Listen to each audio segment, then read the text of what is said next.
Assalamualaikum, selamat pagi. Apa khabar semua hari ni? Okey, bagus. Alhamdulillah. Jadi hari ni Ustazah ada bawa apa ni? Hari ni Ustazah nak tahu emosi awak pagi ni, okey, 7.30 pagi sebelum memulakan sesi pembelajaran. Jadi Ustazah nak setiap orang ambil seorang satu yang mana menggambarkan apa yang awak rasa pagi ni sebelum kita memulakan pembelajaran.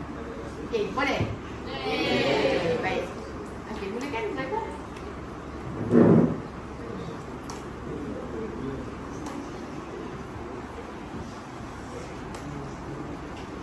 Okey, seterusnya.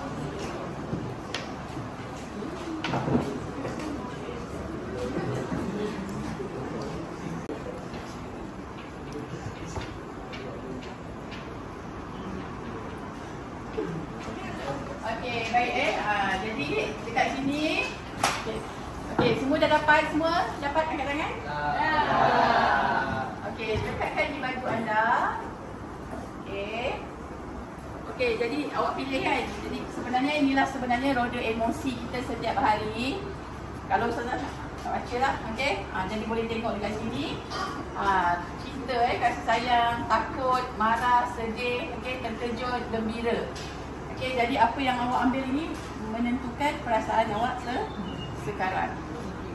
Saya pilih emoji ni sebab saya rasa macam saya memang aktif gila hari ni. Saya rasa saya baru tertelan satu bekas gula sampai saya nak melompat-lompat, happy-happy.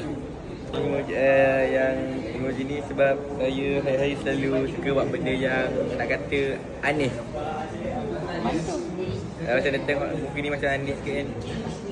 Saya pilih hari ni sebab saya penat. Saya pilih emoji ni hari ni sebab saya rasa sangat-sangat hyperaktif lah. Saya bangun tidur, saya rasa happy lepas saya baca doa, saya jumpa kawan-kawan saya, kerja dengan baik. Kawan-kawan saya semua ketawa, saya sangat gembira. Kenapa pilih emoji? Sebab saya mengantuk hari ni. Sangat ngantuk. Saya rasa semangat nak belajar dan ulang kaji untuk ujian yang akan datang. Saya rasa amat gembira hari ni. Walaupun dia tak represent saya punya stiker, tapi saya rasa sangat happy. Hari ni saya pilih emoji sedih ni sebab hari ni emosi saya down, so saya rasa breakdown lah, saya rasa down sangat. Hari ni saya dapat emoji sedih sebab saya dah lama tak balik. Saya nak balik rumah. Okey. Selepas aktiviti ni, saya rasa lagi semangat nak belajar sebab dah berinteraksi dengan kawan-kawan.